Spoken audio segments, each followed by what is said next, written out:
SJ293. Excellencies,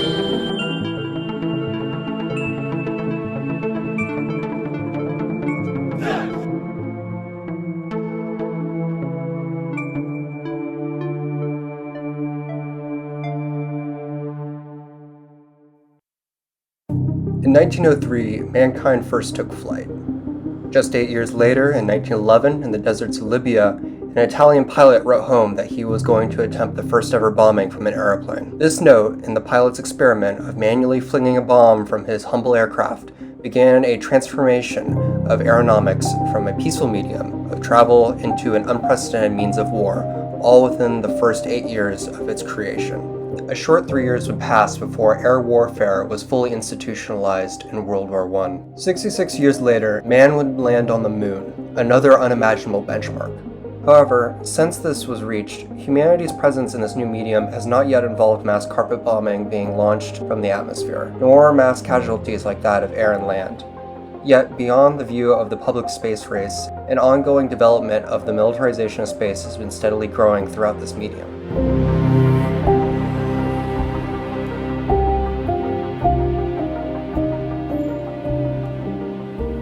With the Second World War came an acceleration of technology, especially from German Nazi scientists. The V-2 rocket was developed with the goal of assaulting London from afar. Upon German defeat, the US, UK, and Russia made efforts to collect scientists with this and other technological knowledge. This Nazi V-2 technology and scientists would quickly lead into the rocket technology of the soon-to-emerge space race. Space race really began in '55 when each side announced that it was going to launch a satellite for the International Geophysical Union. The CIA, Air Force, and RAND Corporation were especially interested in the development of such a reconnaissance tool. The race wasn't truly galvanized until October 1957, when a small satellite, Sputnik 1, would traverse over the continental US 3 times in its maiden voyage. Of course, the launch of Sputnik is the date most people use to say the start of the space race. That's certainly the point at which the embarrassment of coming second resulted in the United States spending much more money on space after Sputnik. The launch of Sputnik had a Pearl Harbor effect on American public opinion. This created an image of a wide technological gap and provided the impetus for increased spending for aerospace endeavors, technical and scientific educational programs, and the chartering of new federal agencies to develop air and space research and development. White House Press Secretary George E. Reedy summarized the feeling of many Americans when he said, "The simple fact is, we can no longer consider the Russians to be behind us in technology. It took them 4 years for them to catch up to our atomic bomb and 9 months for them to catch up to our hydrogen bomb. Now, we are trying to catch up to their satellite." And of course, that fall of 1957, there were multiple embarrassments. So the United States lost out in the sense that first the Soviet Union launched Sputnik 1, then it launched Sputnik 2 with a dog, a much bigger satellite in December. The first US satellite attempt with Vanguard failed. There was a sense early on that the United States was always behind, always being embarrassed and forced to catch up. It's what made spending lots of money possible because, both Democrats and Republicans agreed that we could not be behind in space, that we needed to match Soviet capabilities or even exceed them. This panic even reached the CIA, who sent operatives to temporarily steal a non-operational model of the Soviet Lunik satellite in 1959. There are really 3 space programs the United States has, and the public only focuses on one. In fact, the public virtually only focuses on the human space program, as if that's the only thing that matters. And in fact, at the very outset of the space race, then you have NASA ran most of the civilian program. The Air Force ran many of the military space programs. And then a separate organization, which was created in 1961, the National Reconnaissance Office, which was super secret. Even the name was secret until the 1990s. It officially did not exist. Like for so many years, the National Security Agency officially did not exist. While NASA took on the famed public-facing space race with Mercury, Gemini, and Apollo programs, These other military operations would forge ahead on their own race, a highly covert and classified competition far more closely connected to the proxy conflicts on the ground during the Cold War. One of the first military goals for space was photographic reconnaissance, an area U-2 planes had been used for prior.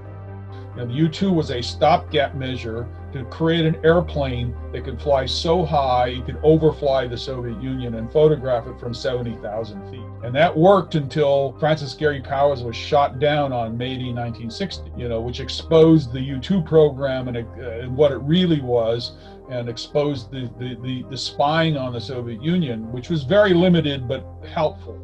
With the U-2 no longer available, the US needed to seek new means to achieve this intelligence superiority. For this new approach, they looked to space. Corona was the United States' first photo intelligence satellite. The idea of a reconnaissance satellite was there right from the end of World War II. We can put a camera over the Soviet Union or the Soviet bloc countries and photograph them. And that's a particular strategic problem with the United States because of the difficulty of penetrating the Soviet bloc with regular agents. In many ways, the Soviet Union, Soviet bloc was very difficult to access and very difficult to understand what was really going on. It's a huge landmass, and you could spy on the outer reaches of the Soviet Union, but it was almost impossible to get to the interior. Corona arose as an emergency program right after Sputnik. Corona was based on film return. You would have a camera, take pictures on film, and then the film would be put into a reentry vehicle, and the so-called bucket, which was inside the reentry vehicle, would come down through the atmosphere, and then it would be on a parachute, and then usually an airplane would go out and snag the parachute and reel in the bucket with the film, and the film was then brought back to be brought back to be processed in the United States.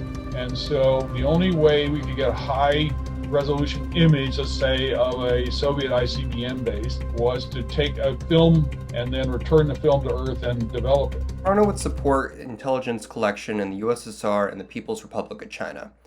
In its first bucket drop alone, Eisenhower was able to identify 64 Soviet airfields and 26 surface-to-air missiles. Despite this large victory, in its early years, only 12 of 30 missions were considered productive. The system's KH-5 Airgun and KH-6 Lanyard would attempt to conduct similar operations, but would only last throughout the early 1960s.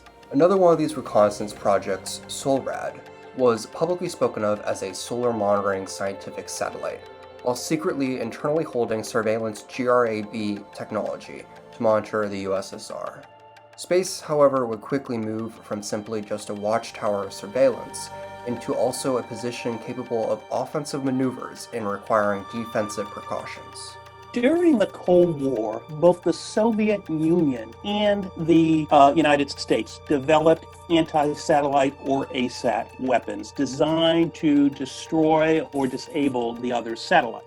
As of early 1959, the beginning of anti-satellite techniques began development in the US through the Bold Orion program. The mission was to shoot a missile at a targeted satellite, Explorer 6, in close enough proximity that a nuclear blast could disable it.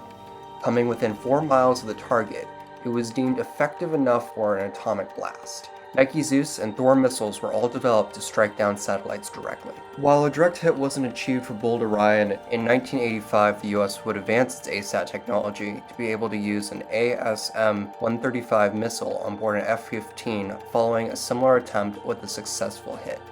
In 1962, the United States tested a nuclear weapon in outer space called the Starship Prime test.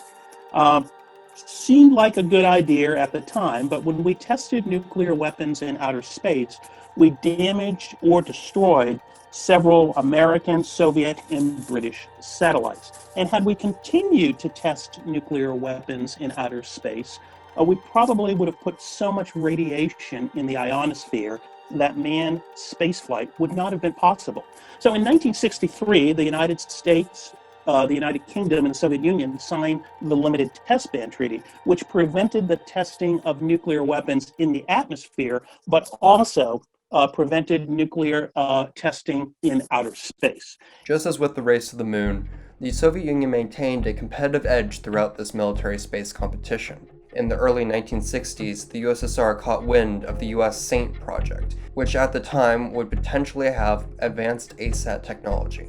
However, for political, technical, and budgetary reasons, the project was limited and then canceled in 1962. The USSR, however, believed this to be a cover for an ongoing development, and with Khrushchev's strong support, prepared their own plan to match it. This new Soviet ASAT project would be called Istrebitel Sputnikov, which translates to Destroyer Satellites. These satellite interceptors would be launched into orbit with companion target satellites. Once in orbit, the interceptor would use propellant to sink its orbit to the speed and altitude of the target. Once in range, the interceptor would reportedly swoop down to get into explosive range of the target so as to detonate them both. These interceptors would have a radar antenna, guidance control systems, thrusters and propellant tanks, and an engine. Then, on two arms on either side of the device, explosive charges were placed to destroy the target with the ensuing debris. Initially, the Soviets also considered small thermonuclear payloads that would disable nearby satellites, which they tested in Operation K in 1962, but ended up not pursuing the approach. When Cosmos 316 would repeat this, it was reported that satellite debris would fall in Oklahoma, Kansas, and Texas, though the USSR would refuse to claim it as theirs. After establishing they could destroy a target, future tests by the Russian space fleet practicing its interceptors would be on low-orbit targets or high-orbit targets without detonation. In this period, while the USSR developed their sophisticated anti-satellite program, the US would put up a number of other satellites with military purposes other than ASAT.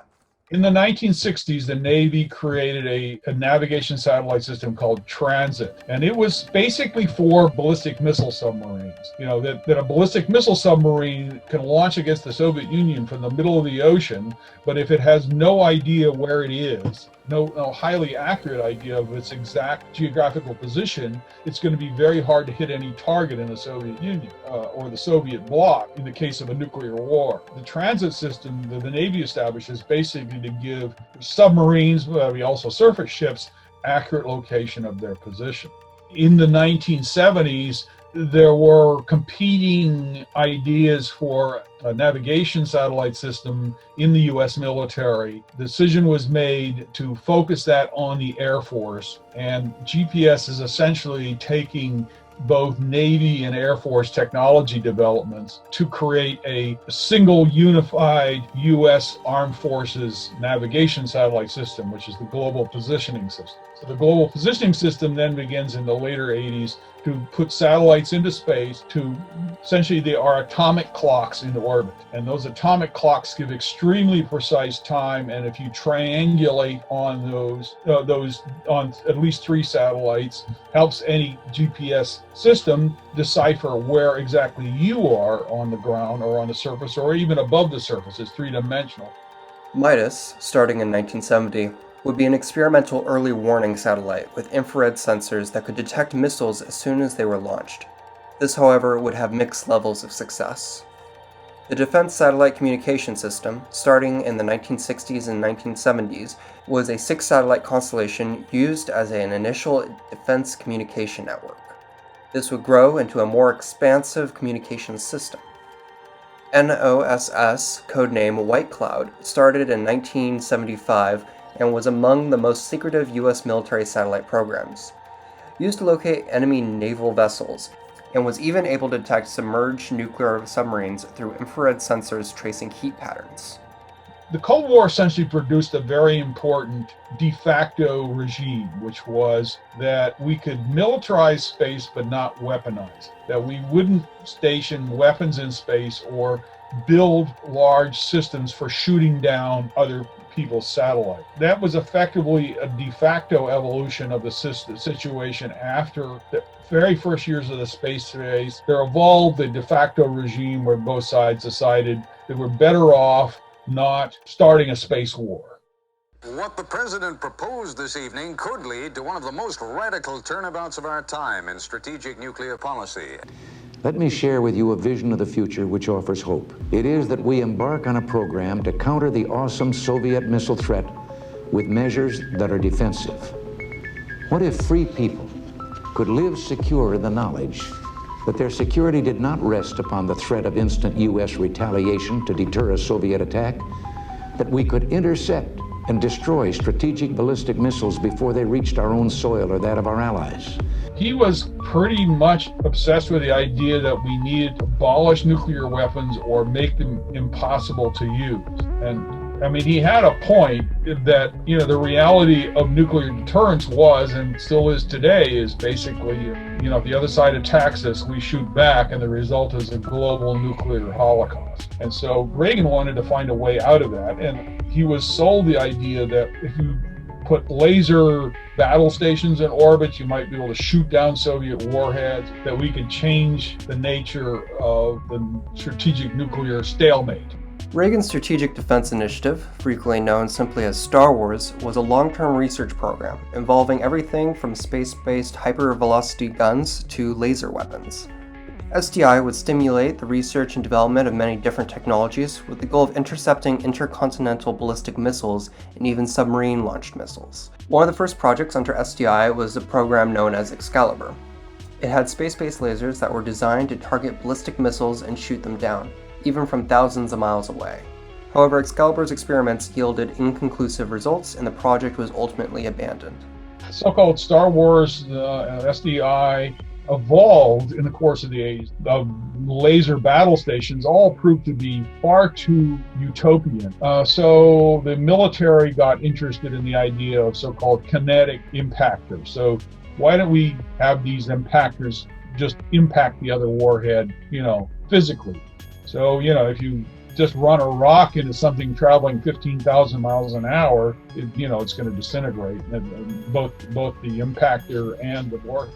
So that was the basis for the new generation of anti-ballistic missile weapons. One of the first of these projects was Smart Rocks, one component of the multi-layered defense shield. It envisioned placing small, heat-seeking weapons into outer space so that they could intercept missiles in their boost phase. Unlike lasers or ground-based systems, smart rocks in low orbit could be harder to target and less vulnerable to electromagnetic pulse generated by nuclear explosions. This was soon superseded by brilliant pebbles. At some point, somebody said, we don't need smart rocks, we need brilliant pebbles. We need even smaller impactors that are better automated, better computerized. And so brilliant pebbles were the idea that you would have these satellites in orbit, which would have a whole bunch of these small impactor devices. You would have a satellite which would fire off a whole bunch of these small rockets with these impactors would steer themselves to try to run into a physical object. And so that was the late stage of Star Wars, where you get away from the science fiction-ish laser weapons and more, and you've got to hit those warheads with an object. I mean, it's an extremely hard technological problem to shoot down a warhead that may be traveling 15,000 miles an hour, and your projectile may be traveling something on that order or something close to it with a head-on approach speed of 30,000 miles per hour. Your guidance system has to be extremely accurate if you're going to physically hit that other object, and it remains an extraordinarily difficult technological problem. These programs would not come to fruition due to their cost and potential violations of various past treaties on the weaponization of space. While few of these initiatives would pan out, these projects heightened ASAT concerns in the USSR. With Brilliant Pebble's theoretical outline, the USSR now was the one who feared that they could not achieve their side of mutually assured destruction if a fleet of pebbles could stop their ICBMs. Proposed ways to thwart this development include shooting down American-launched vessels building SDI, an idea rejected because it would be seen as a clear escalation of the conflict. Another highly theoretical proposal was to have the USSR launch a huge quantity of solid particles into orbit, so to destroy all active satellites. The solution that was considered most realistic was to have a Soviet version of the Pebbles program in addition to continuing to expand their ASAT program. By the mid-1980s, at least 8 ASAT programs were under development or consideration. Buran would be one of the USSR's last attempt at ASAT dominance, as a counter to the threat they saw in the space shuttle. A really important point to make is neither side moved forward with large-scale deployments of these systems. So the question is why? Well, I would argue that there were primarily two reasons why neither side moved forward with large-scale deployment of ASAT capabilities. First, the damage that anti-satellite weapons could do to the outer space environment. The other reason is because throughout the Cold War, there was a very, very close link between nuclear command and control systems and outer space. And there was a concern if you targeted the other's space systems, it could trigger an accidental nuclear war. By 1993, the USSR had collapsed, and President Boris Yeltsin ordered the dismantling of many of these ASAT systems. With the Russian financial crisis, their space program was in shambles. Even unable to gather the funds required to return the last USSR cosmonaut from the Mir space station. Soon, Soviet satellite constellations would begin falling from orbit as the former superpower's might decayed. With the end of the Cold War came the end of competition for the United States' unipolar space hegemony. However, in the years to follow, a renewed Russian and emerging Chinese competition would emerge to challenge the new incumbent.